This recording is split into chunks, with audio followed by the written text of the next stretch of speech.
और 12th का syllabus तो अपना कंप्लीट हो गया है, ये नीट के लिए है एनालिटिकल केमिस्ट्री। स्टार्ट कीजिए, है ना, शुरू करते हैं।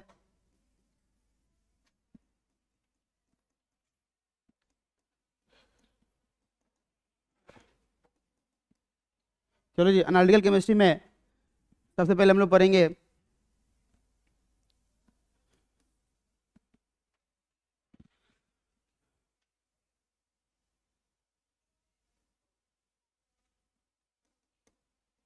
Qualitative analysis. चलो जी, क्वालिटिव एनालिसिस में हम लोग कुछ नाम जानेंगे। सबसे पहला जानेंगे हम लोग लीबिक मेथड,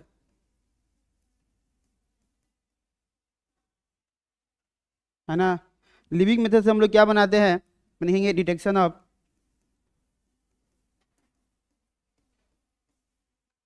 कार्बन एंड हाइड्रोजन। तो लिविक मेथड से नीट का एक पहला यही क्वेश्चन है, नाम का क्वेश्चन है ये। लिविक मेथड से हम लोग कौन से कंपाउंड को डिटेक्ट करते हैं, तो कार्बन एंड हाइड्रोजन, है ना। तो ये ध्यान रखना है। तो कुल मिलाकर तुम ये बोल सकते हो हाइड्रोकार्बन, तो ये निकलेंगे। चलो जी, यहाँ पर पहले से रिएक्शन क्या है ये देख लेते हैं। मान लो अपना ऑर्गेनिक कंपाउंड है, जो कि अपना यहाँ पर कोई भी ऑर्गेनिक कंपाउंड होगा, इसका रिएक्शन कराएंगे कॉपर ऑक्साइड के साथ हीट करेंगे, है ना। तो लिविक मेथड में देखो पहला क्या है इसमें, क्वालिटिव एनालिसिस, पहले नाम जानेंगे और सिर्फ यहाँ पर रिएक्शन देखेंगे। इसके बाद इसी में पढ़ेंगे हम लोग न्यूमेरिकल क्वेश्चन कि कैसे क्वेश्चन आते हैं, है ना। न्यूमेरिकल वाला जेई के लिए इंपॉर्टेंट है, नीट के लिए सिर्फ नाम काफ़ी है। लिविक से कौन से एलिमेंट को हम लोग प्यूरिफाई करते हैं या डिटेक्ट करते हैं, तो याद रखना है कार्बन एंड हाइड्रोजन, जिसको हाइड्रोकार्बन भी बोल सकते हो। तो ये कोई ऑर्गेनिक कंपाउंड है ना, जिसको हम लोग बोलेंगे ये कॉपर ऑक्साइड कैटलिस्ट है। इसको हीट करेंगे तो यहाँ से निकलेगा CO2 गैस प्लस वाटर निकलेगा, और प्लस यहाँ से कॉपर निकाल लेंगे। तो इस टेस्ट में होता क्या है, अब तुम्हारा मकसद क्या है, ब्लू विट्रोल बनाने का, है ना। तो कैसे बनेगा तो दिखाते हैं। जो CO2 गैस निकला है ये, है ना, तो फर्स्ट स्टेप में ये काम कर लेंगे, फर्स्ट स्टेप, है ना। दूसरा लिखेंगे इसमें सेकेंड स्टेप। चलो जी, यहाँ पर दिख रहा होगा CaOH का होल 2, है ना। ये कंपाउंड लेंगे हम लोग कैल्शियम हाइड्रोक्साइड, CaOH का होल 2। इसमें हमने पास कराया CO2 गैस से, तो प्रोडक्ट जो बनता है वो बनता है CaCO3, है ना। तो ये बनता है, तो CaCO3 बन जाएगा, और प्लस बाहर निकल जाएगा इसमें वाटर। इसका जो कलर होता है मिल्की कलर का होता है,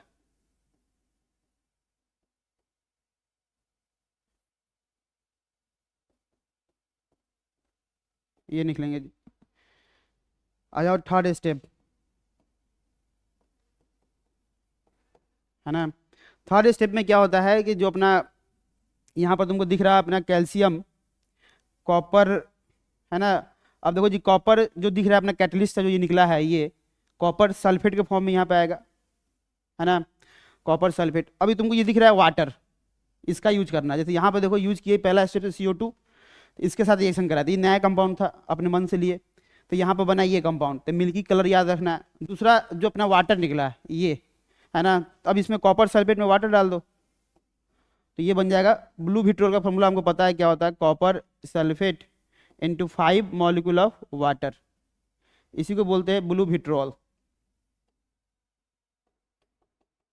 तो रिएक्शन आज तक कभी नहीं पूछा है जी, ये ध्यान रखना है। बस इतना पूछेगा तुमसे कि पहला चल रहा है टॉपिक क्वालिटिव एनालिसिस, एक होता है क्वांटिटिव, वहाँ न्यूमेरिकल क्वेश्चन चलेगा। तो लिविक मेथड से क्या होता है, लिविक मेथड से हम लोग ये जानेंगे detection of carbon and hydrogen, बस इतना ही नीट के लिए खत्म होता है। बाकी रिएक्शन नहीं पूछेगा। ये रिएक्शन इसलिए दिख रहा है कि बस अपना ये रिएक्शन का यूज होगा, ये सब कोर रिएक्शन है जिसमें CO2 गैस दिख रहा है। OC का मतलब होता है ऑर्गेनिक कंपाउंड, यहाँ पर लिख लेना, OC मतलब होता है ऑर्गेनिक कंपाउंड, कोई भी ऑर्गेनिक कंपाउंड यहाँ पर दिया होगा तो बस पहला समाप्त होता है इसमें। बाकी ये तीनों स्टेप याद रखना। बाकी नीट के लिए फेवरेट यही है, लिविक मेथड से कौन से मतलब कंपाउंड को डिटेक्ट करते हैं, तो कार्बन एंड हाइड्रोजन समाप्त होता है। इसका हम लोग यूज करेंगे कहाँ पे, न्यूमेरिकल क्वेश्चन में। बाकी यहाँ पे ये कुछ बकवास करता है यहाँ पे, जैसे मिल्की कलर का फॉर्मूला बताओ क्या होता है। फिर जैसे यहाँ पर जो CO2 का यूज करके बताया यहाँ पर, तो ये CO2 यहाँ से यूज किया गया, है ना। और जो अपना वाटर के लिए क्या किया गया है, यहाँ से ये जो वाटर निकल रहा है इसको हमने यूज किया यहाँ से, है ना। तो बस ये ध्यान रखना है। दूसरा लिखेंगे डुम्मा मेथड, है ना। तो सेकेंड चलते हैं, इतना लिखो, यहाँ तक हो गया। सेकेंड में चलते हैं, ये पेज पूरा गायब हो जाएगा जी। आ जाओ सेकेंड मेथड, तो लिविंग समझ में आ गया, आते हैं डुम्मा मेथड। तो डुम्मा मेथड से क्या होगा जी, तो सबसे पहले डुम्मा मेथड से याद रखना है N2 गैस। नीट के लिए इतना ही था जो कि समाप्त होता है, बाकी इसका न्यूमेरिकल क्वेश्चन हम आगे कराएंगे, है ना। तो N2 गैस के लिए यूज किया जाता है, याद रखना है N2 गैस ही होना चाहिए, गैस फॉर्म में। इसको बोलते हैं डुम्मा मेथड, है ना। बाकी यहाँ भी क्या होता है कि ऑर्गेनिक कंपाउंड होता है ना। यहाँ भी कैटलिस्ट तुम्हारा सेम है जी, CuO के साथ हीट करते हैं, ये लिख लेना, OC का मतलब ऑर्गेनिक कंपाउंड, है ना। तो CuO के साथ जब हीट करेंगे तो यहाँ से निकलेगा N2 गैस, क्योंकि देखो इसमें ऑर्गेनिक कंपाउंड में नाइट्रोजन होगा, तो इसमें से तो क्या निकलेगा N2 गैस। तो बस ये काम का चीज़ है, तो यहाँ पर लिख लेंगे, है ना, N2 गैस। तो यही है तुम्हारा डुम्मा मेथड, जो कि N2 गैस के लिए यूज किया जाता है, ये भी समाप्त होता है तुम्हारा। हाँ आ जाओ जी, है ना। आ जाओ तीसरा मेथड लिख लेंगे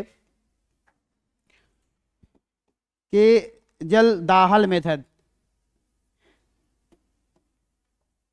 ये जो मेथड है ये अपने पास पिछले साल आया था, इससे नीट क्वेश्चन, इस साल भी आया था, जो बताएंगे क्या आया था। तो केजल दाहल मेथड क्या होता है, ये देखो जी, इसको कर देना है VVI। ये देखो जी, ये यूज किया जाता है डिटेक्शन ऑफ अमोनिया गैस, यहाँ भी लिख सकते हो, डिटेक्शन ऑफ N2 गैस, यहाँ पर लिख सकते हो अमोनिया गैस, है ना। अगर तुमको ये ना दिखे तो एक चीज याद रखना, हमेशा नाइट्रोजन के पास एटलीस्ट 1H होना चाहिए, एटलीस्ट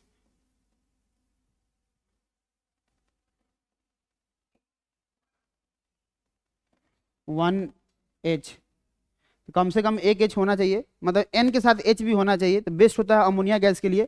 निकलेंगे केजल दाहल मेथड, इसका न्यूमेरिकल क्वेश्चन आगे हम बताएंगे कैसे काम करना है। फिलहाल यहाँ पर निकलो, यहाँ पर ऑर्गेनिक कंपाउंड है ना, और इसका रिएक्शन कराते हैं किसके साथ, तो H2SO4 के साथ, है ना। सबका एक मास्टर रिएक्शन याद रखना है ना। तो ये जो कंपाउंड बनता है, ये बनता है NH4 का होल 2SO4, है ना। जो भी इसका जो मेथड का नाम है, जो गैस का नाम है, नीट का यही फेवरेट है, जो पिछली बार एग्जाम में आया था, क्वेश्चन बताइए क्या आया था, इतना लिख लो। बाकी न्यूमेरिकल क्वेश्चन जो है वो JEE के लिए इंपॉर्टेंट है ना, ध्यान रखना। तो ऑर्गेनिक कंपाउंड में H2SO4 डाले तो अमोनिया सल्फेट बाहर निकला, फिर क्या करते हैं, इसका बेस के साथ रिएक्शन होता है NaOH। तो कोई भी आप बेस का इस्तेमाल कर सकते हैं, तो बेस हम लोग ले लेंगे, है ना। तो जो कंपाउंड बनेगा वो यहाँ से निकलेगा अमोनिया गैस, तो NH3 गैस निकल जाएगा, अब प्लस बाहर में अपना अदर कंपाउंड निकलेगा, तो उससे कोई मतलब है नहीं, है ना। या तुम बोल सकते हो अपना यहाँ Na2SO4। तो मेन अपना इसका इंपॉर्टेंट है, अमोनिया गैस बाहर निकला है, तो इसका मेन रिएक्शन है, याद रखना। आगे इसका अभी न्यूमेरिकल क्वेश्चन कराएंगे सब पे, ये भी तुम्हारा समाप्त होता है। ये तीसरा मेथड था, बोलो जी, यहाँ तक हो गया सबका, लिख लो, हो गया सबका, नहीं हुआ तो बताना जी, क्योंकि पेज पूरा गायब हो जाएगा, ये हटा दे। चलो जी, आते हैं फोर्थ मेथड, लिखेंगे हम लोग, एक क्वेश्चन पहले करते हैं इस पे, हाँ जाओ जी, एक क्वेश्चन करते हैं इस वजह से रहे, लिखेंगे which of the following compound, ये क्वेश्चन पिछले बार नीट में आया था।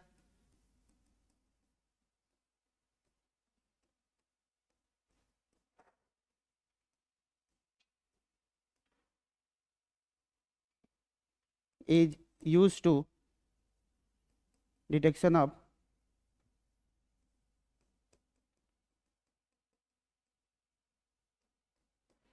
केजल दाहल मेथड।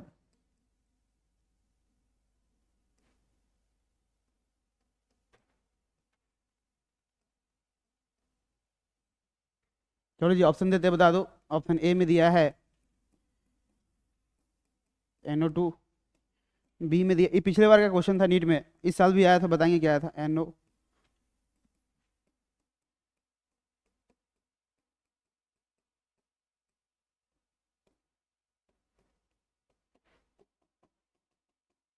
मतलब इस टॉपिक से एक क्वेश्चन हर साल नीट में आता है। चलो जी, कौन सा आंसर लग रहा है, बोलो जी।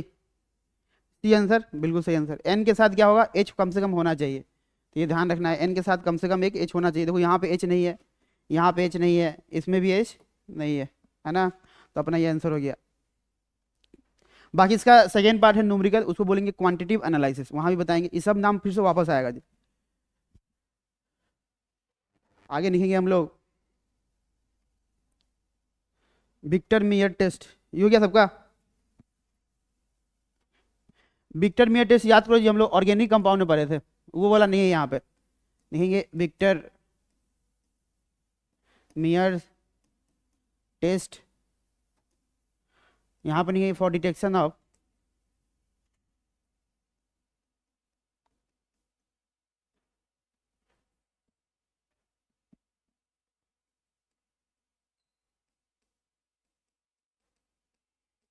ऑफ, है ना, वोलेटाइल कंपाउंड।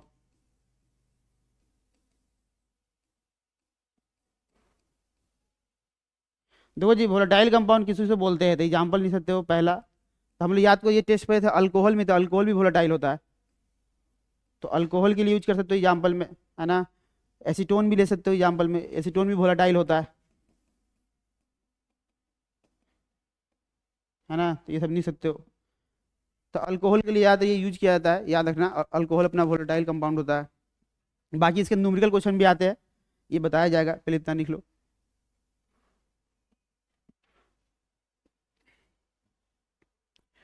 लिखेंगे अगला लासा आइजिन टेस्ट। याद करो जी, ये हम लोग पढ़े थे, ऑर्गेनिक केमिस्ट्री में पढ़ा हुआ है ये पूरा रिएक्शन यहाँ पे निकल के आएगा। लासाइजिन टेस्ट इस बार नीट में इसी से क्वेश्चन आया था, है ना। तो यहाँ पर लिखेंगे डिटेक्शन ऑफ,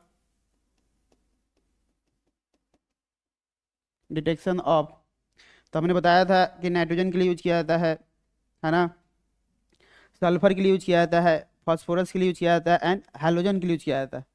हैलोजन में कौन कौन सा था जी, तब बताया था FCl, Br और I। फ्लोरीन को काट देना है, फ्लोरीन के लिए नहीं यूज किया जाता है ना। तो इसके लिए तुमको क्या बनाना पड़ेगा, लासाजिन सॉल्यूशन बनाना पड़ेगा। लिखेंगे लासाइजिन प्रिपरेशन ऑफ लासाइजिन सॉल्यूशन। चलो जी, ये हम लोग ऑर्गेनिक में पढ़े हुए हैं, दोबारा पढ़ रहे हैं क्योंकि ये यहीं से जाना जाता है जी। तो इस बार जो नीट में क्वेश्चन आया था इसी से आया था, तो ध्यान रखना। तो ये कैसे बनता है जी, तो हमने बताया था लासाइजिन सॉल्यूशन के लिए पहला सोडियम के साथ सल्फर, सोडियम मेटल होना जरूरी है, तो ये बन जाएगा Na2S, है ना। दूसरा पर लेंगे इसमें कोई भी सोडियम के साथ हाइड्रोजन ले सकते हो, तो ये सॉल्यूशन बन जाएगा NaX, है ना। तीसरा Na plus Ca plus N, तो लिखेंगे Na plus C plus N, ये तीनों को मिलाओगे तो क्या बन जाएगा NaCN, ये याद रखना है। तो यही तीन इसका लासाजिन सॉल्यूशन है, इसमें 3 टेस्ट में काम आएगा, ध्यान रखना।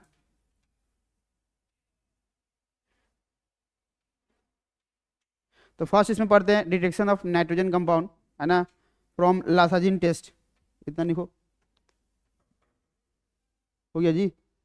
ऐसे पढ़ा हुआ ये ऑर्गेनिक में पढ़े थे जी, है ना, ध्यान रखना। यहाँ लिखते हैं, लिखेंगे टेस्ट ऑफ नाइट्रोजन,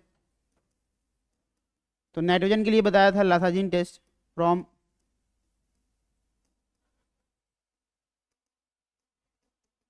लासाजिन टेस्ट। चलो जी, इसमें हमने बताया था कि इसको टेस्ट करने के लिए तुमको क्या चाहिए, इसमें तो अपने पास लासाजिन सॉल्यूशन चाहिए। चलो जी, इस सॉल्यूशन में हमने बताया था कि अभी लिया था Na plus C plus N, तो ये मिलके बना है NaCN, ये ध्यान रखना। ये बना है अपना, यहाँ पर लिखेंगे NaCN, NaCN का रिएक्शन, तो NaCN में हम लोग डालेंगे FeSO4, तो ये कंपाउंड क्या बनाएगा, तो ये कंपाउंड हम लोग पहले से भी जानते हैं, यहाँ पर लिख लेंगे Na4FeCN का, इस कंपाउंड का नाम याद रखना है जी। पोटासियम बताए थे फेरोसनाइड, तो यहाँ पर सोडियम बोल सकते हो, फेरो या फेरिसनाइड। यहाँ पर तुमको ये दिख रहा है कि ये +2 स्टेट में है, तो फेरो वर्ड का इस्तेमाल करेंगे, तो सोडियम फेरोसनाइड इसको बोल सकते हो। तो पूछ देगा what is the formula of sodium ferrocyanide, sodium ferrocyanide, इसका कॉमन नाम हो गया, ये लिख लेना, है ना। प्लस बाहर क्या निकल जाएगा इसमें, Na2SO4, Na2SO4, सबका रिएक्शन याद रखना है जी। ये स्टेप फर्स्ट बोल सकते हो, स्टेप फर्स्ट। आ जाओ स्टेप सेकेंड, तो स्टेप सेकेंड में क्या होगा कि जो प्रोडक्ट बना है, तो Na4, है ना, तो FeCN का होल 6, तो यहाँ पर तुम लिख सकते हो टेस्ट ऑफ नाइट्रोजन में ये कौन सा वाला है, तो बोथ CN वाला, है ना, कार्बन एंड नाइट्रोजन दोनों लिख सकते हो, इन दोनों का टेस्ट, CN के साथ, है ना, ध्यान रखना। तो ये जो बना है ये कॉम्प्लेक्स, तो तुमको यहाँ पर दिख रहा है ये +2 में, तो हमको यहाँ पर क्या करना है, अपना पर्शियन ब्लू का फॉर्मूला पूछेगा। What is the formula Persian blue, colour इसमें आता है, सबका कलर याद रखना है कौन सा कलर आएगा। तो यहाँ पर निकलेंगे FeCl3, है ना। तो ये आपस में रिएक्ट कंपाउंड क्या बनाएगा, देखो जी, तो ये होता है FeCN का होल 6, ये प्रोडक्ट बनेगा। क्योंकि हमको यहाँ +2 स्टेट में मेंटेन रखना है, तो यहाँ पर +3 चाहिए, तो यहाँ पर 3 कर दो। और यहाँ +2 कब होगा, जब यहाँ 4 करना पड़ेगा। ये इसी को बोलते हैं पर्शियन ब्लू, है ना। बाहर क्या निकल जाएगा, तो NaCl, तो NaCl अपना बाहर निकल जाएगा, ये ध्यान रखना है ना। अब इस पूरे का नाम क्या है जी, इस पूरे का नाम होता है पर्शियन ब्लू। यहाँ पर निकलेंगे हम लोग, यहाँ लिखते जी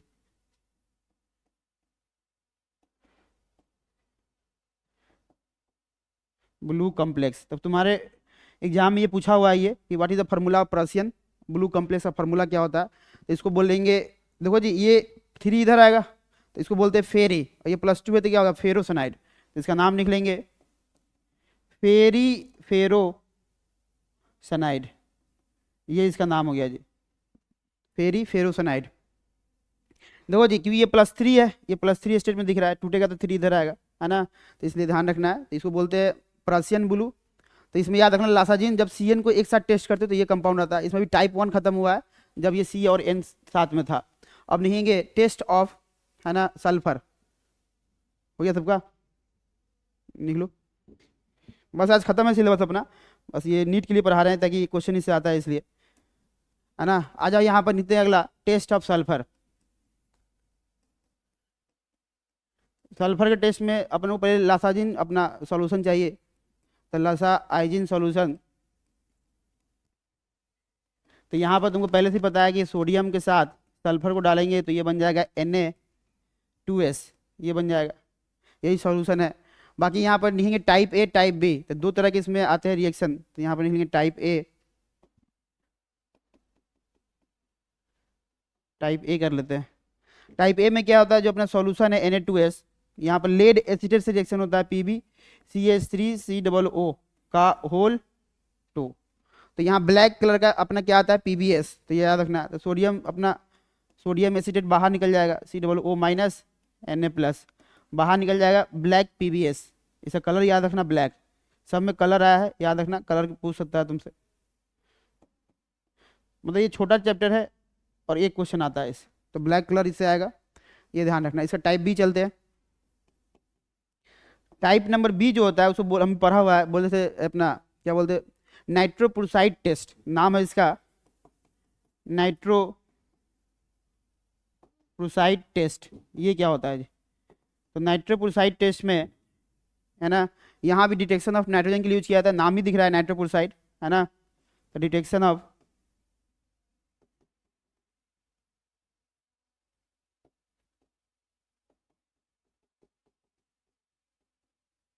है ना, सल्फर के लिए है, यहाँ पर सल्फर के लिए है। चलो टाइप B सल्फर के लिए यूज किया जाता है इसमें। इस पेज को टर्न करेंगे जी, देखो हो गया सबका, सल्फर ही लिखना है। इसका टाइप सल्फर का ही टाइप A था जो खत्म हो गया, यहाँ पर ये ब्लैक कलर का अपना आया है, ये ध्यान रखना है। इसका टाइप B सल्फर के लिए यूज होगा। आगे चलते हैं, चलो टाइप B। टाइप B में हम लोग क्या करेंगे, नाम ही है नाइट्रोपुरसाइड टेस्ट, तो जाहिर सी बात है कि PbS तो होगा ही, है ना। तो PbS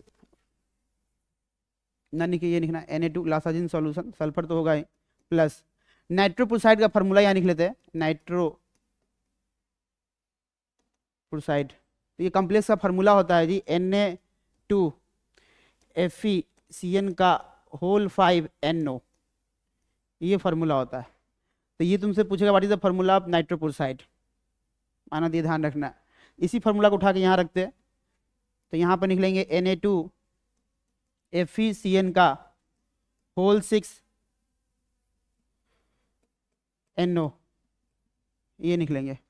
अब क्या करेंगे, दोनों को मर्ज कर देंगे। तो मर्ज करने के बाद कुछ फार्मूला याद नहीं रखना जी, सबको इसके मर्ज कर दो।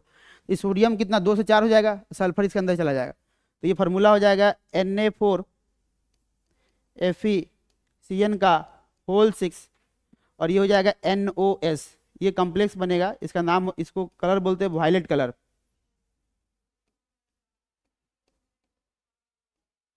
ये कलर याद रखना। पूछेगा पर्शियन ब्लू मतलब अपना पूछेगा कि नाइट्रोपुसाइड टेस्ट में बताओ वायलेट कलर कम्प्लेक्स का, इसको वायलेट कलर कम्प्लेक्स भी बोलते हैं, है ना, फार्मूला क्या होगा। तो ये ध्यान रखना है, ये फार्मूला याद रखना है, Na4FeCN का होल क्या लिखा हुआ, अच्छा यहाँ 5 कर देना जी, क्योंकि यहाँ पर 6 है ना, यहाँ भी 5 करना, यहाँ पर 5 कर देना है, कि टोटल कोऑर्डिनेशन नंबर 6 मेंटेन रखना है। तो यहाँ 5 और यहाँ भी 5, टोटल कोऑर्डिनेशन नंबर है ना 5 को मेंटेन रखना है, ये ध्यान रखना है। देखो 5 और 1 6, यहाँ भी 5 और 1 6 हो गया, तो ये ध्यान रखना है। तो ये टाइप 1 टाइप बी समाप्त होता है। कलर ये क्वेश्चन नीट में आया हुआ है, what is the formula of violet colour complex in nitroprusside test. तो ये ध्यान रखना, ये फार्मूला याद रखना है, Na4FeCN का होल 5 NOS। कैसे याद रखना है, इसके फार्मूला में इसको मर्ज कर दो, सोडियम 2 से 4 हो जाएगा, बाकी ये S इसके अंदर चला जाएगा, है ना। अब लिखेंगे इसका, लिखेंगे type C test for detection of both, है ना, नाइट्रोजन एंड सल्फर। तो यहाँ भी तुमको अपना सॉल्यूशन बनाना पड़ेगा। तो यहाँ भी लासाइजिन सॉल्यूशन क्या होगा,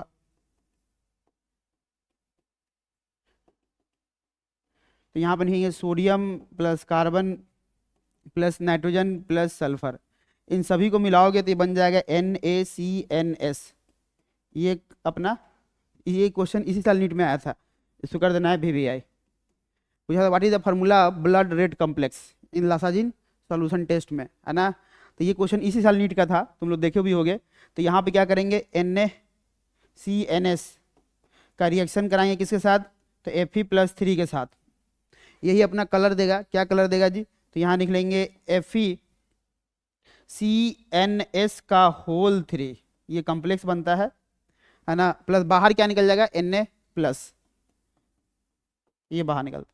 अब इसी का 3 तरीका है लिखने का। तो इस कम्प्लेक्स को देखो यहाँ पर कुल मिलाकर यहाँ +3 ऑक्सीजन स्टेट मेंटेन होना चाहिए, इसका माइनस ये लिखेंगे blood red colour complex, blood red colour complex, है ना। तो ब्लड रेड कलर कम्प्लेक्स होता है, ये ध्यान रखना है। बाकी चलो जी, इसका 2 फार्मूला हम यहाँ नहीं देते हैं।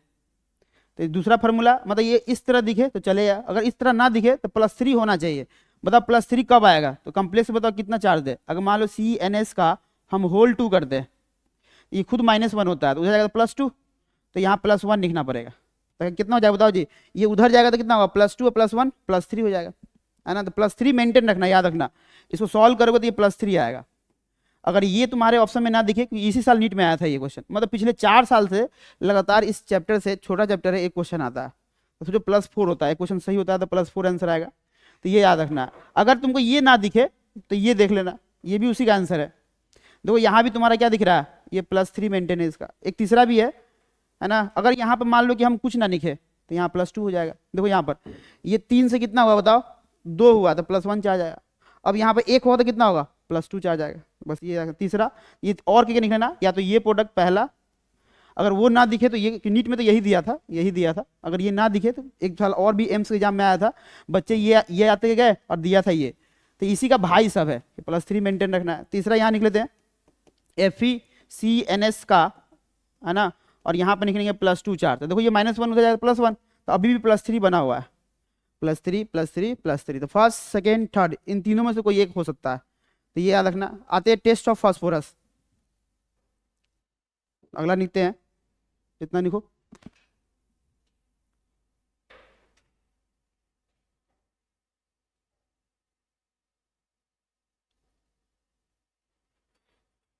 हो गया सबका, तुम्हारा जो गया टेस्ट ऑफ फास्फोरस। यहाँ पे क्या है ना, पूछना होता है कि इसमें पूरा पेज गायब हो जाता है ना, इसलिए बोर्ड पे सीपी मिटाओ, आगे बढ़ो। चलो जी, आते लिखेंगे test of phosphorus.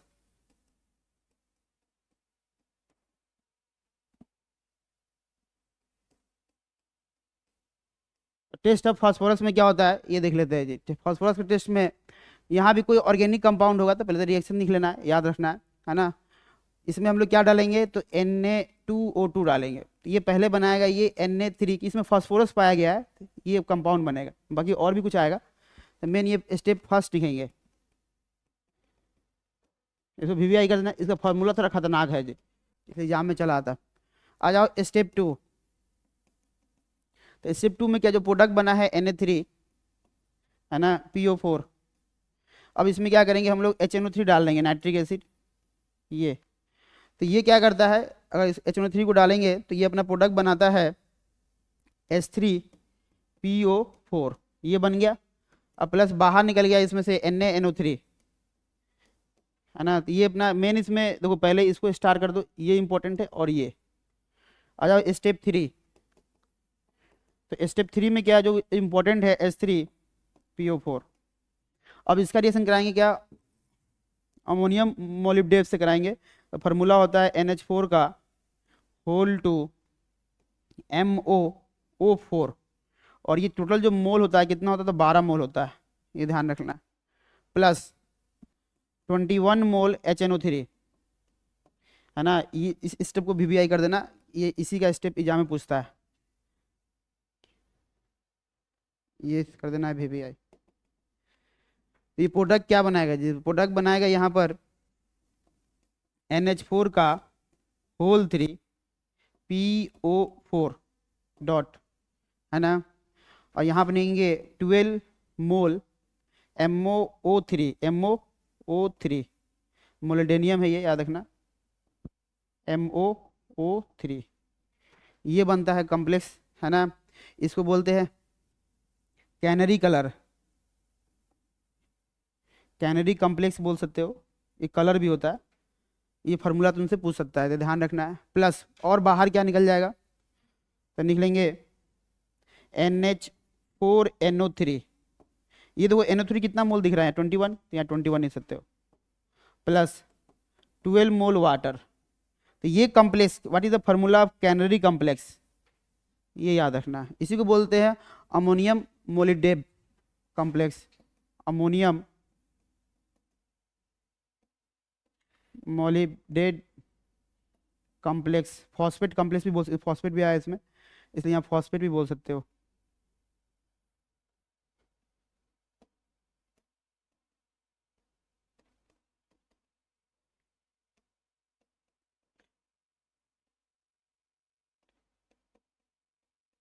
Phosphate complex है ना, ये ध्यान रखना है। ये गया जी, कुछ तो हुआ इसके बाद, कुछ नहीं हुआ, चलो कोई दिक्कत नहीं है, कॉम्प्लेक्स लिख लेना है इसको। तो विक्टर मियर टेस्ट हो गया, ये जितना भी टेस्ट था इसमें है ना।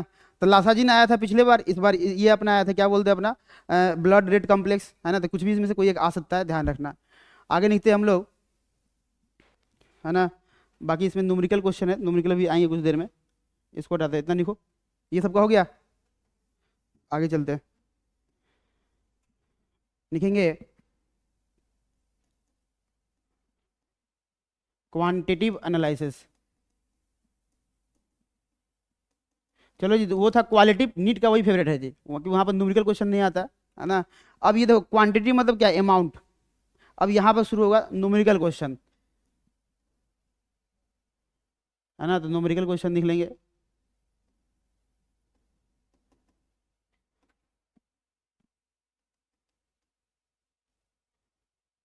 चलो जी, फिर से पहला शुरू करेंगे, लिविंग मेथड।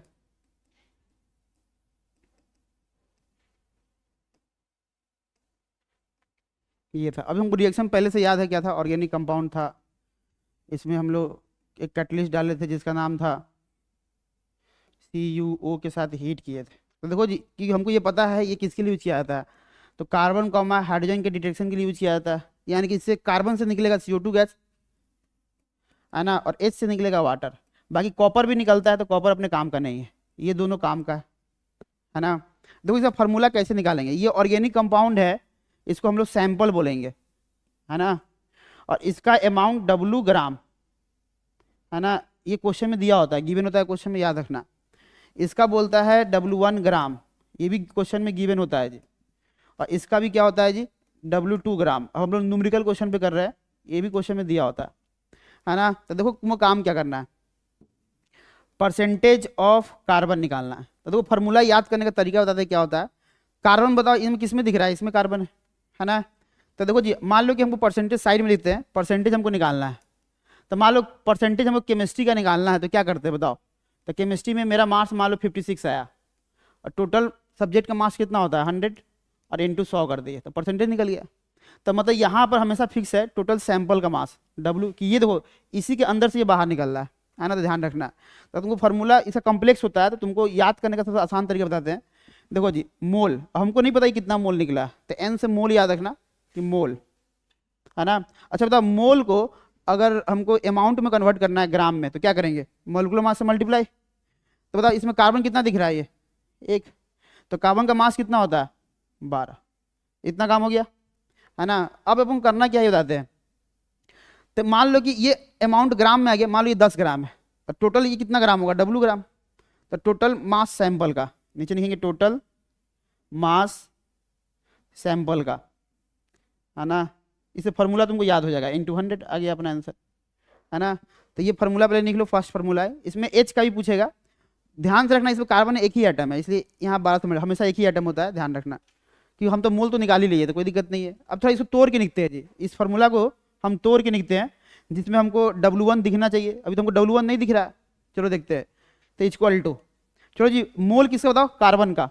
तो कार्बन का मोल कैसे नहीं बताओ जी, ये वेट इन ग्राम कितना दिया W1, तो W1 कार्बन का मॉलिक्यूलर वेट हो गया।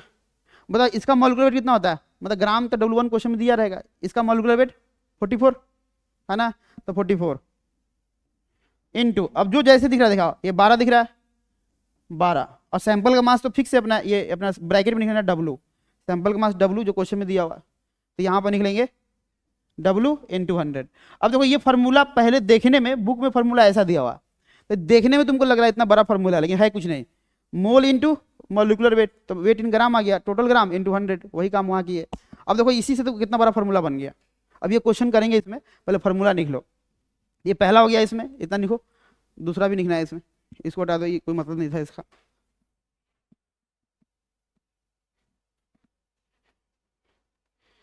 हो गया यहाँ पर।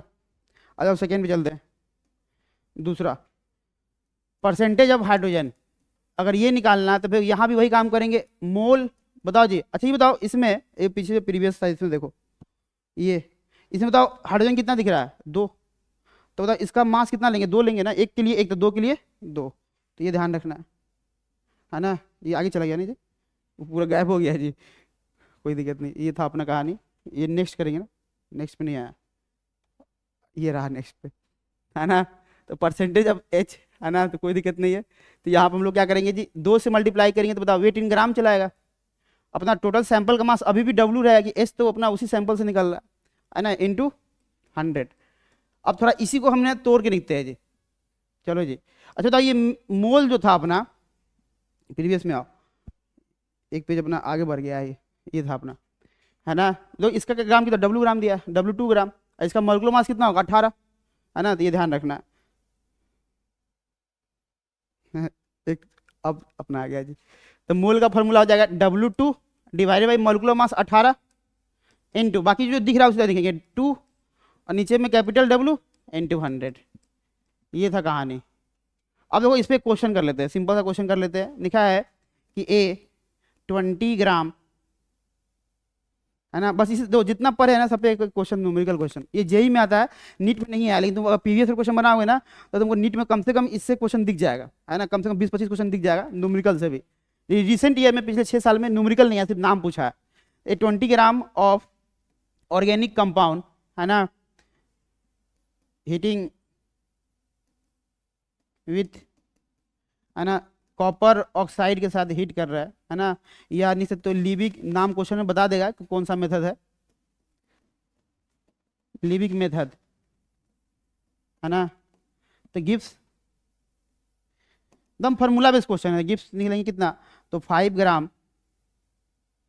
CO2 एंड मान लो इसमें दिया है कितना 15 ग्राम कर लेते हैं, कुछ भी ले लो अपने मन से, कोई भी वैल्यू, कोई फर्क नहीं पड़ता। 15 ग्राम अपना दिया है वाटर। पूछा तुमसे बताओ फाइंड परसेंटेज ऑफ, कार्बन पूछा है बताओ कितना होगा, और हाइड्रोजन पूछा है बताओ कितना होगा।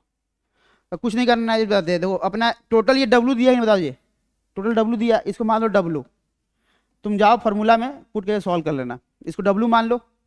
अपना जो ये दिख रहा है अपना, ये तुमको दिख रहा है ना ये ग्राम, इसको मान लो W1 और इसको मान लो कितना W2। बोलो निकल जाएगी, हम सॉल्व करें, निकल जाएगा? निकालने की सॉल्व करना टाइम लग जाएगा, कोई मतलब नहीं है कि आज क्लास अपना कंप्लीट भी हो जाएगा। तो परसेंटेज बताओ कैसे नहीं है, फॉर्मूला पर लिखो एकदम W सब कुछ दिया हुआ, कुछ भी नया नहीं है, सब दिया, पुट करो सॉल्व करो आंसर आ जाएगा, है ना। तो ऐसे क्वेश्चन आते हैं नीट में, जब भी आएगा तो समझ जाओ तुम्हारा 2 मिनट तुम्हारा बर्बाद करेगा ये, अगर 2 मिनट में फास्ट फास्ट सॉल्व करो तब। ये सब टाइम किलिंग के लिए क्वेश्चन दिया जाता है, इसलिए नीट इसको नहीं टारगेट करता है। जेई में टाइम बहुत रहता है तो जेई में सॉल्व करने के लिए दे देगा, है ना। बाकी नीट में सीधे पूछेगा लिविक मेथड से बताओ कौन से कंपाउंड को हम लोग डिटेक्ट करते हैं, तो कार्बन और हाइड्रोजन की कहानी खत्म, है ना, ध्यान रखना। इस क्वेश्चन को सॉल्व कर लेना है ना, थोड़ा सॉल्व करने में टाइम लगेगा इसलिए हम भी सॉल्व नहीं कर रहे हैं, है ना। चलो अगला चलते हैं, डुम्मा मेथड, इसको निकलो, बस ये क्वेश्चन निकलो तो हम पूरा फार्मूला बेस है, कुछ भी इसमें नया नहीं है, इसलिए तुमको फार्मूला हम पहले तुमको याद करना सिखाए, है ना। बोलो आए कर दे, निकलिए, चलो जी आजा डुम्मा मेथड। बाकी हमें असाइनमेंट दे देंगे वहां से बना वाला क्वेश्चन, डुम्मा मेथड काम क्या करना ये पता होना चाहिए, बाकी हम सब पूरा बता देंगे डुम्मा मेथड क्या होता है। चलो जी, पहला बात बताया गया था कि ये N2 के लिए यूज किया जाता है, N2 गैस के डिटेक्शन के लिए, है ना। अभी देखो इसमें क्या होता है, इसमें भी क्या होता है कि ऑर्गेनिक कंपाउंड है, कि मान लो इस कंपाउंड में, ऑर्गेनिक कंपाउंड में नाइट्रोजन पहले से होगा, है ना। तो इसको फिर से हमने हीट किया, चलो प्लस लिखने की जरूरत नहीं है, CuO के साथ टेम्परेचर के साथ अपना हीट किया इसको, है ना। तो यहाँ से जो अपना गैस जो निकला है ये N2 गैस निकला है। क्वेश्चन में बोल देगा भैया कि डुम्मा मेथड है, ऑर्गेनिक कंपाउंड को इसे हीट किया डुम्मा मेथड से, समझ जाना N2 गैस है। अब तुम बोले सर उसमें भी था इसमें भी था, पता कैसे चलेगा, नाम लिखा रहता है, जब भी न्यूमेरिकल क्वेश्चन आएगा तो नाम दे देगा लिविंग मेथड, इसमें डुम्मा मेथड नाम दे देगा। अब इसमें देखो क्या दिया होता है, इसमें तुम्हारा गिवन होगा, कि हम सॉल्व नहीं करेंगे बस आइडिया बता रहे हैं, गिवन इसमें क्या क्या दिया होगा, तो प्रेशर दिया होगा, वॉल्यूम दिया होगा, टेम्परेचर दिया होगा, है ना। तो इन तीनों चीज अगर दिया होगा तब हमको तो निकालना है मोल, तो बताओ मोल का फॉर्मूला क्या होता है, ये फॉर्मूला पता है, PV बराबर nRT, है ना। अब यहाँ पर ये फॉर्मूला यूज करना है, जब भी ये तुमको गिवन है क्वेश्चन में, ये पूरा गिवन है तो यूज करना है ideal gas equation, use ideal gas equation, ये निकल लेना है। यहाँ से तुमको निकाल लेना है N इक्वल टू, ये नीचे चला आएगा PV अपन RT, ये निकाल लेना है। अच्छा बताओ R का वैल्यू किस में लेंगे बताओ जी, कि प्रेशर तो ATM में होगा, तो ATM वाला 0.0821। देखो इतना हम क्यों बता रहे हैं, क्योंकि इसको सॉल्व करना टाइम लगेगा, देखो हमको लिखने में टाइम लग रहा है, तुमको तो एग्जाम में सॉल्व करना है। ये अपने आप में एक कचरा नंबर है ना। क्या था, mole litre inverse kelvin inverse देख लेना, लीटर ATM, है ना, मोल इनवर्स केल्विन इनवर्स, है ना। तुम बहुत ज़्यादा साइड में चल जा रहा है, कोई दिक्कत नहीं है ना। तुम बताओ जी, वापस जाओ, है ना। तो ये निकल रहा है, कोई दिक्कत नहीं है, इससे मोल निकल गया, लेकिन हमको तो निकालना है नाइट्रोजन का परसेंटेज। चलो जी वही बात, परसेंटेज ऑफ नाइट्रोजन, पहले हम नाम लिखते हैं जी। तो हमको मोल निकल गया, ये किससे निकल गया जी, PV बराबर nRT से, ये इससे निकल गया यहाँ से, देखो ये और एरो दे देना है, कोई दिक्कत नहीं है ना।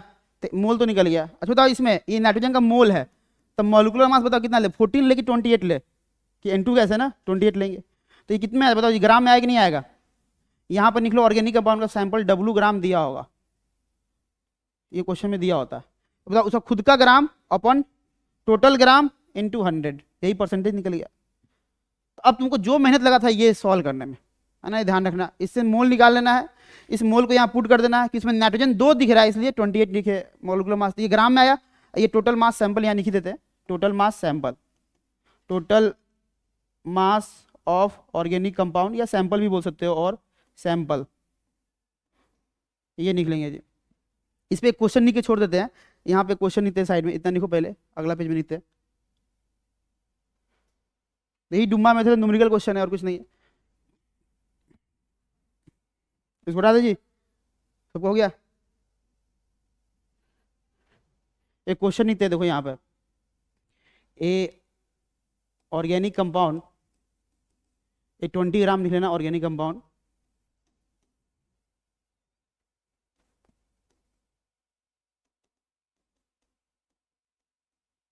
Compound N2 gas is detected, है ना, from डुम्मा method.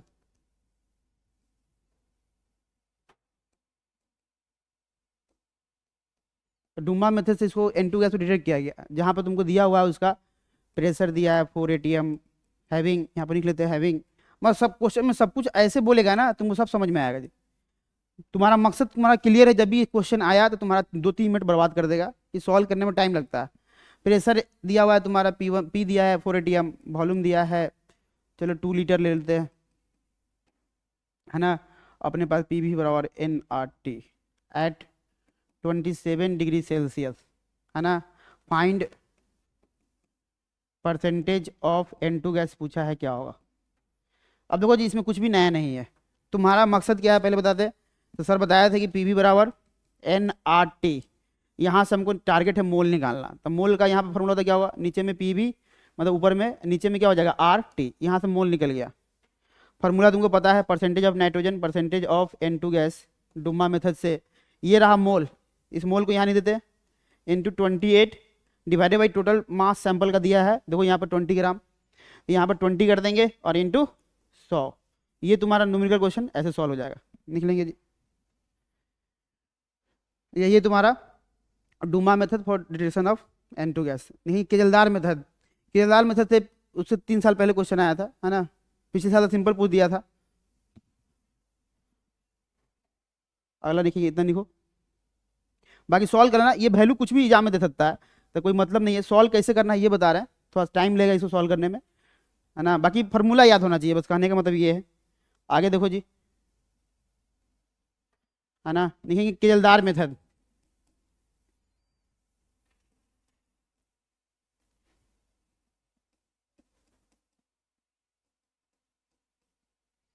For detection of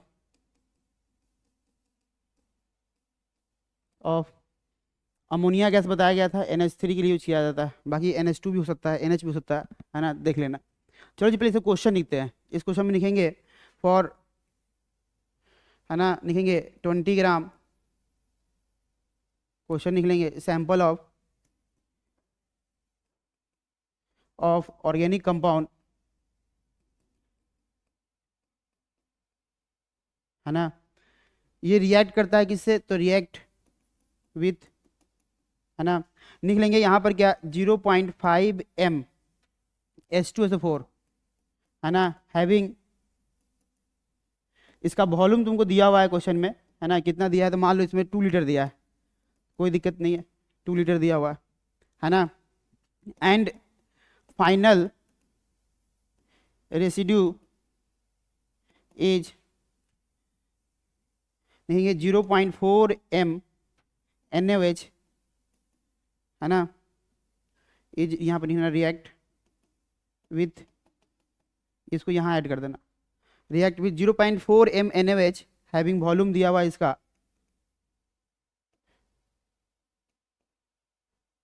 है ना। कितना दिया है इसका वॉल्यूम, तो मान लो ये भी 2 लीटर दिया है, कोई दिक्कत नहीं है, ये भी 2 लीटर दिया है। ये देखो ये 0.5 है, 0.4 है ना, कट उठ के 0 नहीं आना चाहिए, ये दिया अपना, है ना। तो find percentage of nitrogen during, है ना, केजलदार मेथड। सब कुछ तुमको बता देगा कि किस फार्मूला का सैंपल है, कौन सा फार्मूला लगाना है ड्यूरिंग केजल दाहल मेथड, है ना। तो ये काम कर लेंगे जी। अब देखो जी ये अपना सिंपल न्यूमेरिकल क्वेश्चन दिया है, तो कैसे सॉल्व करेंगे। और थोड़ा सा ये तुमको पहली बार क्वेश्चन जब पढ़ रहे हो ना, थोड़ा सा तुमको टफ लगेगा, लेकिन सॉल्व करने का इसका तरीका क्या है ये बताएंगे हम। सॉल्व करने का इसका तरीका क्या है ये बताएंगे। देखो इसमें इंफॉर्मेशन तुमको 2 चीज़ का दिया हुआ है, एक एसिड है, दूसरा बेस है। देखो यहाँ पर ये अपना बेस दिख रहा है और ये अपना एसिड दिख रहा है, इसको हम लोग बोलेंगे एसिड और इसको हम लोग बोलेंगे बेस। हमने बताया था, याद करो, जब हम लोग पढ़ रहे थे आयनिक इक्विलिब्रियम, जब भी एसिड बेस दे तो हम लोग नॉर्मलिटी निकालते हैं। क्या निकालते हैं, नॉर्मलिटी। तो पहले हम लोग क्या करेंगे, रिएक्शन तुमको थोड़ा लिख के दिखाते हैं। बोला है क्या यहाँ पर सॉल्यूशन, देखो ये थोड़ा जेई के लिए बहुत इंपॉर्टेंट हो जाता है जी, कि इसका टेक्निक तुमको पता चलेगा तभी तुम सॉल्व कर पाओगे। पहली बार अगर इसको पढ़ोगे तो सॉल्व नहीं हो पाएगा, है ना। तो थोड़ा जेई के लिए बहुत इंपॉर्टेंट है कि थोड़ा देखने में बहुत कचरा क्वेश्चन लग रहा है, लेकिन थोड़ा सा सॉल्यूशन देखो कैसे सॉल्व होता है।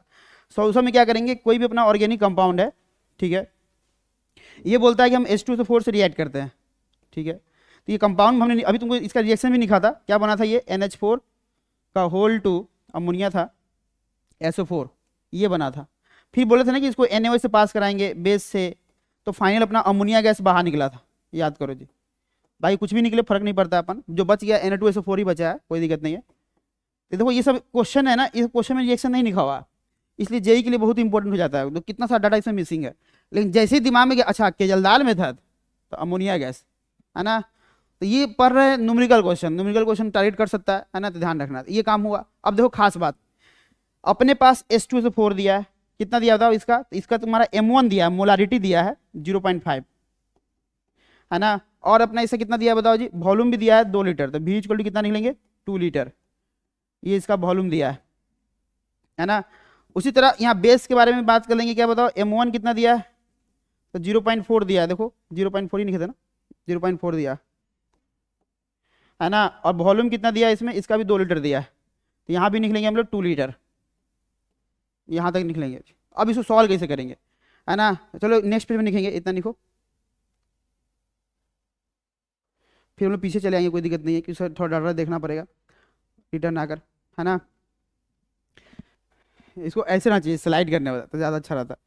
बोलो जी इसको कर दे टर्न, सबका हो गया। देखो जी, तो यहाँ पे क्या करना है अपन को, काम करना है पहले इसमें। अच्छा ये बताओ पहले यहाँ पे ये देख लो कि इन दोनों में बताओ सबसे बड़ा वैल्यू कौन सा, यही बड़ा दिख रहा है 0.5 इंटू 2, ये कितना है 0.4 इंटू 2, है ना। तो एक चीज़ हमेशा याद रखना, ये मोलारिटी दिया हुआ है, लेकिन हमको काम करना है नॉर्मिटी पे। तो ये फॉर्मूला तुमको पहले से पता है, नॉर्मिटी जो क्या होता है जी, मोलारिटी इंटू एन फैक्टर। तो ये ध्यान रखना, normality equal to molarity to N factor. इसका तो सेम ही रहेगा, इसका एन फैक्टर 1 होता है, तो नॉर्मिटी बोले मोलारिटी बात बराबर है। दिक्कत यहाँ पे है ना। तो क्यों ना इसको अपन क्या करेंगे, तो यहाँ पे मोल हमको तो निकालना है नॉर्मिटी, तो नॉर्मिटी निकालते हैं, है ना। चलो नेक्स्ट पेज में चलते हैं, नॉर्मिटी निकालते हैं। यहाँ पे देखो जी, तो लिखेंगे मोलारिटी इनटू एन फैक्टर, ये हम लोग लिख लेंगे। अपने पास क्वेश्चन में मोलारिटी दिया हुआ था 0 पॉइंट कितना था जी 5 था, इनटू बताओ जी एन फैक्टर कितना था, तो इसका H2SO4 कितना होता है जी, किसका निकाल रहा है ये H2SO4 का, जो कि इसका एन फैक्टर 2 होता है, 2 से मल्टीप्लाई कर दो तो बताओ कितना हो जाएगा, ये 2 से करेंगे तो 1.0 हो जाएगा ना, तो निकलेंगे यहाँ पर 1.0, ये तुम्हारा नॉर्मिटी आ गया। अब बताओ कि देखो हमको ये पहले से पता है कि M1 V1 क्या होता है, मोल होता है। अब माइनस M2 V2 क्या होता है जी, ये भी मोल, ये भी मोल, बचपन से जानते हैं फार्मूला होता है, मोल का फार्मूला मोलारिटी इनटू वॉल्यूम, है ना। तो देखो जी ये यानी कि मोल में से मोल जाएगा तो क्या बचेगा, मोल। लेकिन यहाँ पे एसिड बेस है तो यहाँ पे क्या बोलेंगे, ग्राम इक्विवेलेंट बोलेंगे, है ना, नंबर ऑफ ग्राम इक्विवेलेंट, है ना। इसलिए इसको मोल के सेंस में ही बोलना है, कोई दिक्कत नहीं है।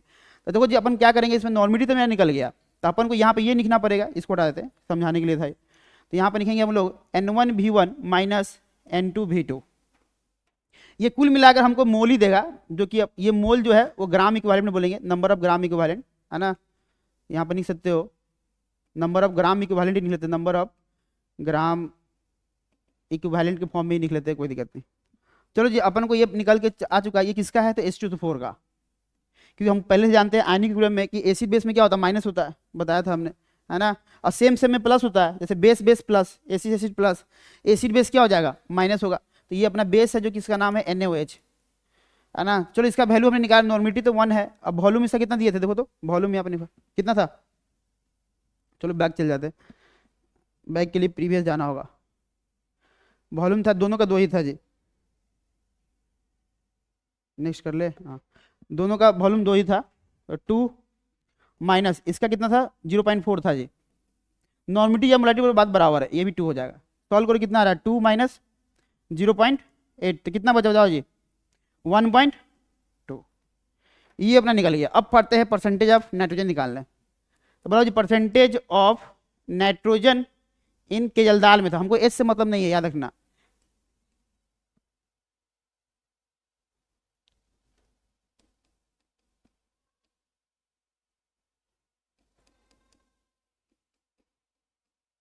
है ना, केजलदाल मेथड। तो देखो क्या होता है जी, तो परसेंटेज ऑफ नाइट्रोजन निकालने का अपना फॉर्मूला हो गया। अपने पास टोटल मोल कितना दिख रहा है इसमें बताओ जी, ये अपना निकाल गया है 1.2 इनटू, क्योंकि नाइट्रोजन तो इसमें एक ही होगा, NH3 अमोनिया में तो एक ही नाइट्रोजन है, तो 14 से मल्टीप्लाई करेंगे, है ना, डिवाइड इनटू 100 कर देते हैं।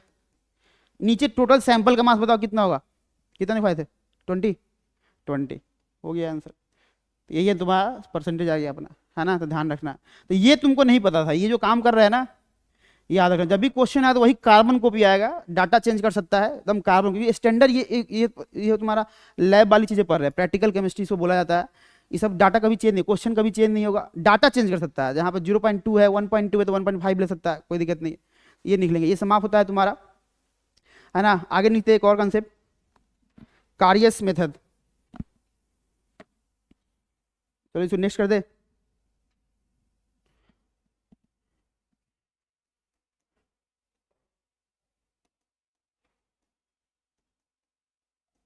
चलो जी, कारियस मेथड में क्या होता है ये देख लेते हैं।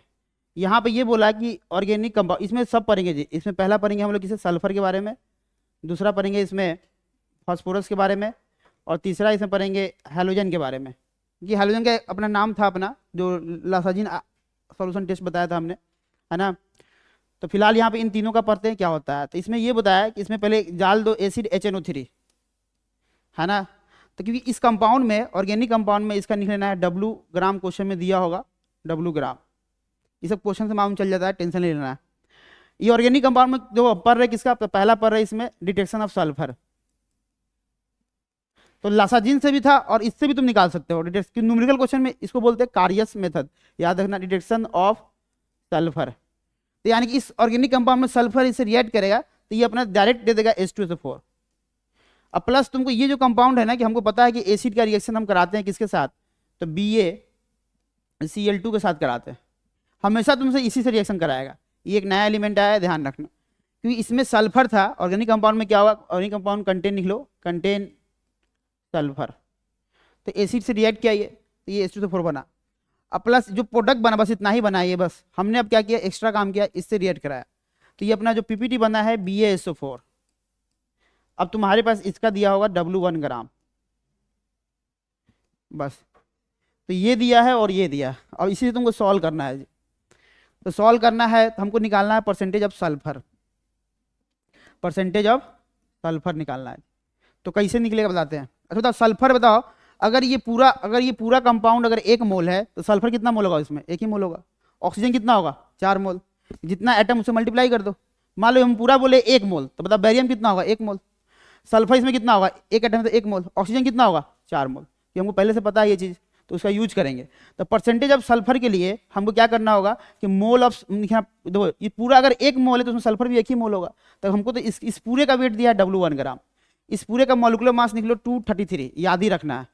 क्योंकि हम डायरेक्ट क्यों लिख रहे हैं, क्योंकि ये डायरेक्ट स्टैंडर्ड क्वेश्चन है, जब भी आएगा तो यही आएगा, और उसमें BaSO4 का मॉलिक्यूलर मास क्वेश्चन में दिया होता है, ये तुमको याद नहीं करना है, फिर भी पर याद रखेंगे 233 होता है। तो चलो जी, अगर हम निकालते हैं इस पूरे का मॉलिक्यूलर मास, मतलब मोल निकालते हैं, इसका वेट कितना दिया है W1, और डिवाइडेड बाय इसका मॉलिक्यूलर मास कितना है 233, ये काम हो गया। तो ये बताओ, मोल को अगर हम मॉलिक्यूलर वेट से मल्टीप्लाई करते हैं, तो अब बताओ, मान लो ये हम इसको सॉल्व किए, डिवाइड किए, तो मेरा मान लो इसका आंसर 2 मोल आया। तो बताओ सल्फर कितना मोल, पूरे का 2 मोल आया, तो सल्फर कितना, 2 मोल। तब उस सल्फर का हमको अमाउंट चाहिए, तो क्या करें, मॉलिक्यूलर मास से मल्टीप्लाई करना होगा। तो सल्फर का इसमें कितना एटम दिख रहा है, 1, तो सल्फर का मास कितना होता है 32, है ना, ये ध्यान रखना। और डिवाइडेड बाई क्या करेंगे बताओ, टोटल सैंपल का मास जो क्वेश्चन में कितना दिया है W और इंटू 100, ये अपना आंसर आ गया, है ना। अब एग्जाम में क्वेश्चन कैसे देगा, तो बोल देगा बताओ कि यहाँ पे क्वेश्चन नहीं दे, तुम सॉल्व कर लेना। ये 10 gram sample of organic compound OC लिख लेते हैं, है ना। Organic compound heated with detection of sulphur during Carius method, detection of sulphur during Carius method, है ना। ये तुमको बता दिया कि इस मेथड से बनाया जा रहा है ना। एंड फाइनली गिव्स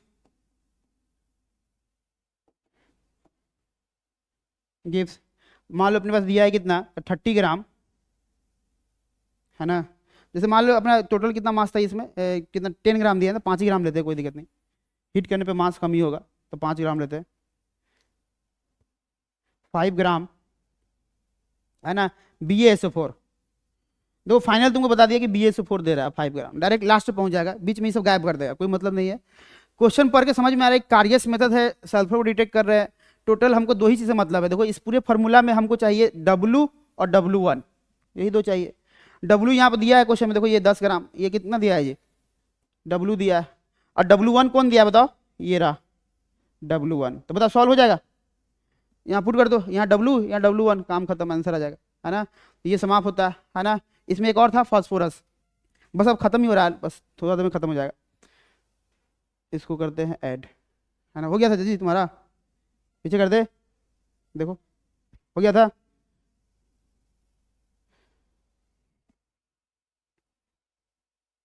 ऐड कर दे, लिखेंगे उसी का इसमें लिखेंगे सेकेंड पार्ट, सेकेंड टाइप इसी में लिखेंगे, डिटेक्शन ऑफ फास्फोरस। इसको देखते हैं जी। तो फास्फोरस वाले में क्या होगा कि फिर से अपना ऑर्गेनिक कंपाउंड ही दिया होगा, ऑर्गेनिक कंपाउंड का रिएक्शन कराएंगे फिर से HNO3 के साथ, है ना। तो HNO3 के साथ कराएंगे तो ये अपना प्रोडक्ट जो देगा वो क्या देगा, तो लिख लेंगे अपने पास की फास्फोरस है इसमें, तो H3PO4, है ना, प्लस अमोनी मिक्सचर ऑफ मिक्सचर, देखो लासाजी में जो कंपाउंड बना था ना वही कंपाउंड है, तो मिक्सचर ऑफ अमोनियम मोलिब्डेट, निकलेंगे अमोनियम मोलिब्डेट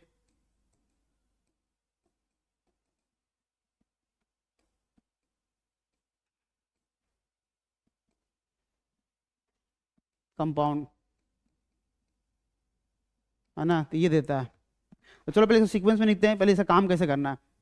तो मान लो ये ऑर्गेनिक कंपाउंड है, फिर से इसका W1 ग्राम, W अपना 1 ग्राम, W ग्राम सैंपल दिया होगा, W ग्राम ही ले लेते हैं, ये दिया होगा। इसको हमने बताया क्या कि इसका रिएक्शन कराया HNO3 के साथ, तो जो अपना कंपाउंड बनता है वो अपना ये बनता है अपना, तो ये अपना H3PO4 दिख रहा है तुमको, ये दिख रहा है, प्लस ये मिक्सचर अप, ये पूरा अपना कंपाउंड देता है, मिक्सचर अप पूरा, ये चीज़ यहाँ लिख लेंगे, कोई दिक्कत नहीं है। हाँ, यहाँ से मेन याद रखना है, इसको जब हीट किए तो हीट किए तो ये देता है MgPO4, है ना, NO3, ये कंपाउंड देता है। मैग्नीशियम अमोनियम फॉस्फेट लिखना, ये मैग्नीशियम अमोनियम फॉस्फेट MgNH4PO4, फिर से इसको हीट करेंगे, है ना। अब मेन दो चीज़ काम का, पहला वाला ये, और डायरेक्ट तुम्हारा क्वेश्चन में लास्ट वाला देगा, ये फॉर्मूला याद रखना है, Mg2P2O4,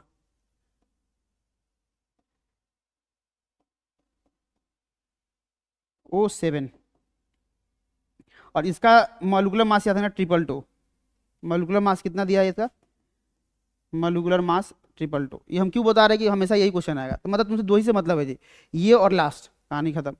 चलो इसका परसेंटेज का फॉर्मूला लिख लेते हैं, यहाँ पर नहीं देते परसेंटेज का, तो परसेंटेज ऑफ, क्योंकि फास्फोरस के बारे में पर इसमें फास्फोरस तुमको दिख रहा होगा, ये रहा। चलो जी, तो फास्फोरस का परसेंटेज निकालने के लिए वो तो हम निकाल ही लेंगे, पहले ये देखो। अच्छा, ये पूरे का मान लो मोल हमारा 1 मोल है, तो फास्फोरस कितना होगा, 2 मोल होगा कि नहीं होगा। इस पूरे का पहले मोल निकालते हैं, इसका पूरा मास कितना दिया बताओ, इसका मान लो यहाँ पे क्वेश्चन में लिख लो W1 ग्राम, ये तो मॉलिक्यूलर मास है ना, W1 ग्राम क्वेश्चन में दिया होगा, है ना, ये अपना W ग्राम है, तो W1 ग्राम ही क्वेश्चन में दिया होगा, तो यहाँ पे निकलेंगे W1 divided by molecular mass 222, ये निकलेंगे जी, है ना। तो ये मोल निकल गया जी, क्योंकि हमको पता है कि अगर ये पूरा 1 मोल होगा तो बताओ फास्फोरस कितना होगा, 2 मोल, इसे 2 से मल्टीप्लाई करना पड़ेगा। अब फास्फोरस का मास कितना होता है जी, 31, तो 31, और टोटल सैंपल का मास कितना होता है, W/100। अब सॉल्व कर लेना, ये आंसर आ जाएगा। एग्जाम में क्वेश्चन कैसे देगा, एक क्वेश्चन लिख लेते हैं हम लोग, आगे चल, इतना लिखो पहले। तो ये मेन परसेंटेज निकालना है तुम्हारा फास्फोरस का कारियस मेथड से, ये तुम्हारा लासाजिन का ही प्रोडक्ट तुमको दिख रहा होगा, है ना, बस ये न्यूमेरिकल सॉल्व करने आना चाहिए। तो ये क्वेश्चन में देगा 10 ग्राम, है ना, लिख 10 gram organic compound heated during किसके साथ, Carius method for detection of phosphorus. चलो लिख ही लेते हैं, ये क्वेश्चन है, सॉल्व कर लेना है, आगे लिखते हैं, यहाँ पर लिख लेते हैं, लिखेंगे 10 ग्राम ऑर्गेनिक कंपाउंड सैंपल, है ना, फास्फोरस इज डिटेक्टेड। देखो इससे सारे क्वेश्चन में ना इंफॉर्मेशन बहुत मिसिंग है जी, जिसको पता होगा कि रिएक्शन ऐसा होता है वो डायरेक्ट आंसर तक पहुंचेगा। 10 सिर्फ क्वेश्चन को देखोगे तो तुमको सॉल्व नहीं कर पाओगे, कि जो इसको पढ़ेगा वही सॉल्व कर पाएगा, थ्योरी में जो पढ़ाया गया है। 10 ग्राम ऑर्गेनिक सैंपल, है ना, P phosphorus is detected during Carius method,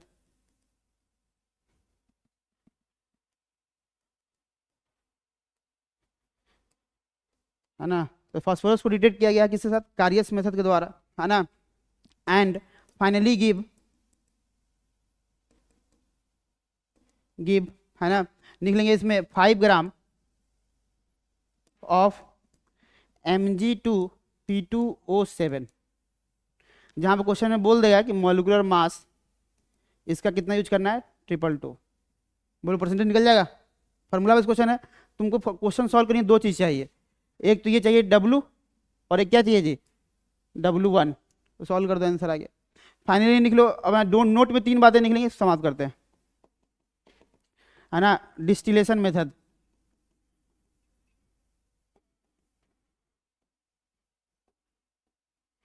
है ना। डिस्टिलेशन मेथड में क्या होता है, तो पहले नाम लिख लेते हैं। पहला लिखेंगे सिंपल डिस्टिलेशन मेथड,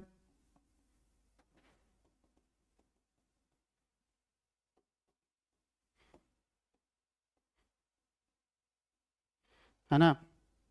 दूसरा निकलेंगे यहाँ पर फ्रैक्शनल डिस्टिलेशन मेथड,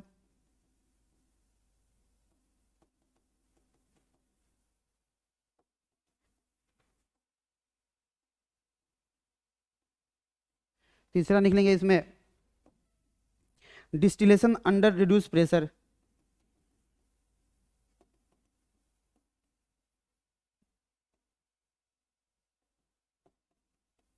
ये एक टॉपिक है, पढ़ेंगे अभी, है ना, जिसमें निकलेंगे वैक्यूम बोलते हैं, वैक्यूम डिस्टिलेशन। यहाँ पर निकलो, कुछ नहीं, सबका एग्जाम्पल याद करना है, याद रहेगा तभी बनेगा जी। वैक्यूम डिस्टिलेशन इसी को बोलते हैं। और चौथा निकलेंगे स्टीम डिस्टिलेशन,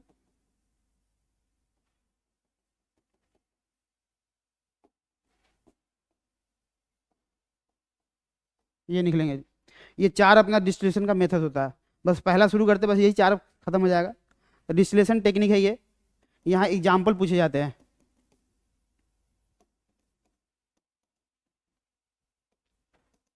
है ना, तो ये लिख लेना है। चलो जी पहला शुरू करते हैं। इसमें सिंपल डिस्टिलेशन कुछ नहीं है, 2-3 एग्जाम्पल याद कर लेना है। बोलो जहाँ तक हो गया, लिख लो। उसमें अच्छा दिख रहा है जी, वहाँ भी स्क्रीन चल रहा है, कोई दिक्कत नहीं है। देखिए ये सिंपल डिस्टिलेशन मेथड, अगर छूट भी जाए तो कोई दिक्कत नहीं है, क्लास में आना, पढ़ना पीछे कर देना, दिख जाएगा।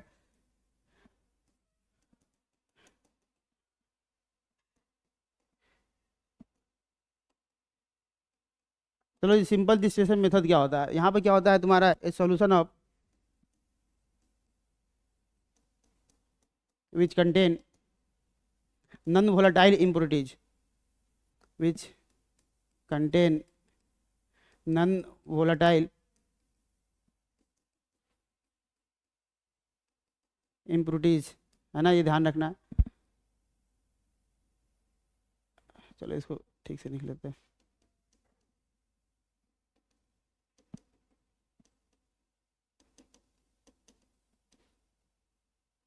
है ना, इम्प्योरिटीज।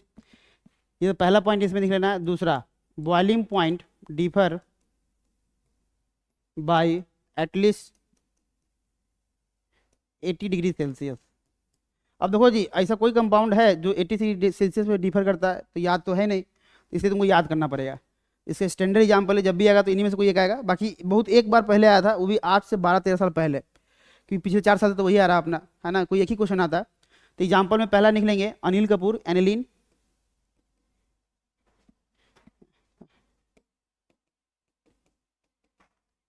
है ना, तो अनिल कपूर पता ही है, एनिलीन ये होता है ना, ये निकलेंगे जी।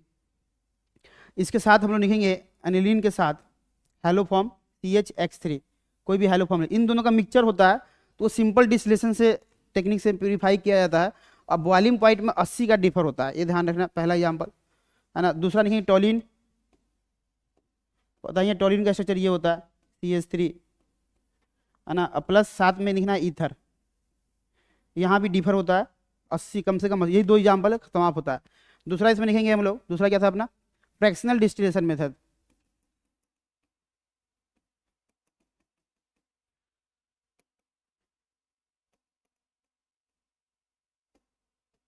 है ना। तो फ्रैक्शनल डिस्टिलेशन मेथड में सब कुछ सेम है, बस इसका पहला पॉइंट सेम, दूसरा पॉइंट, एंड लिखेंगे boiling point differ by at least 10 degree Celsius, at least मत लिखो, सिंपल बोल दो by 80 degree Celsius.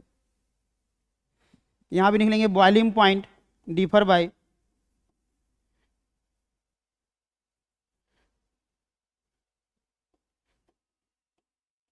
Differ by 10 degree Celsius से यहाँ पर डिफर होता है।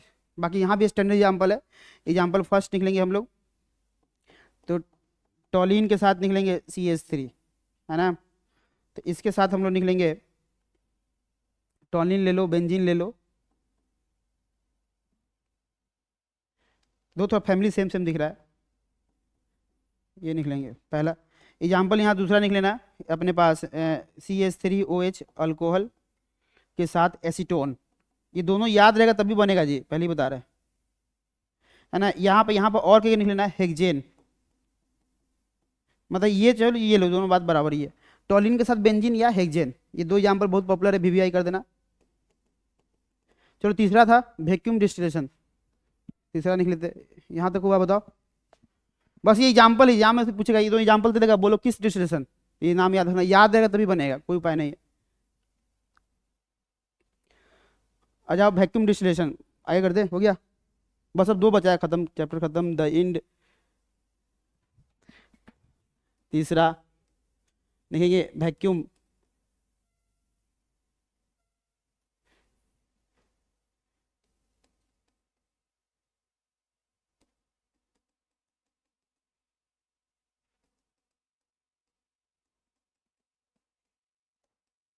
है ना। चलो जी, इसमें बताया गया है क्या कि देखेंगे a solution is boil at high temperature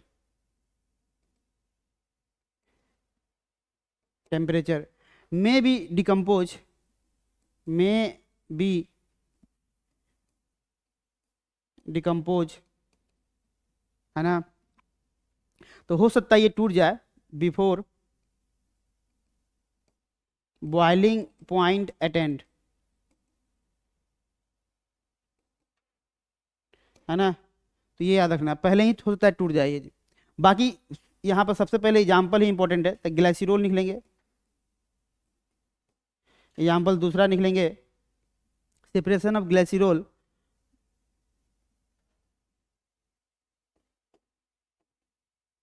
separation of glycerol by spent lye, एक कोई सब्सटेंस होता है स्पेंट लाई, है ना। ये सब एग्जाम्पल याद रखना, मेन ग्लाइसिरोल पर फोकस करना है। एक तीसरा भी निकलेंगे कंसंट्रेशन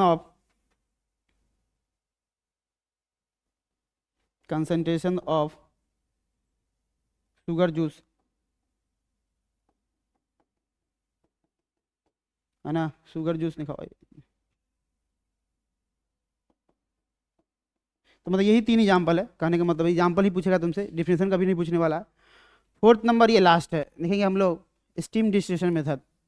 एक तो हम लोग बचपन से पढ़ते ऑर्गेनिक में पढ़े थे नाइट्रोफेनॉल, स्टीम डिस्टिलेशन मेथड।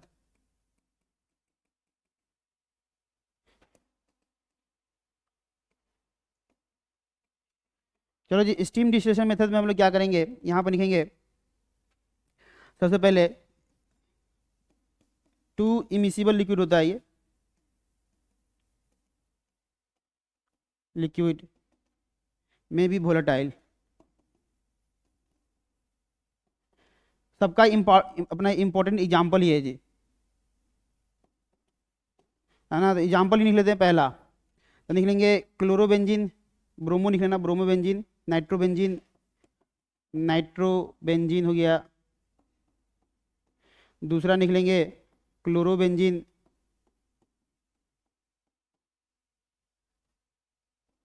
है ना। तीसरा निकलेंगे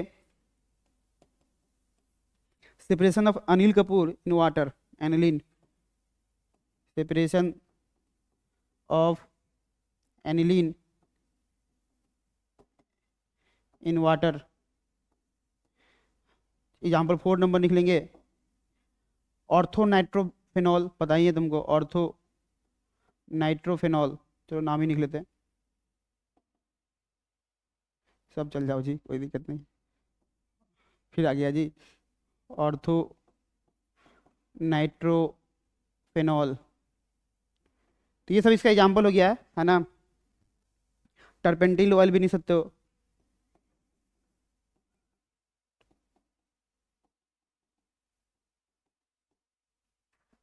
है ना। अब सुनहरे अक्षरों में लिख सकते हो द एंड, है ना। सिलेबस अपना कंप्लीट,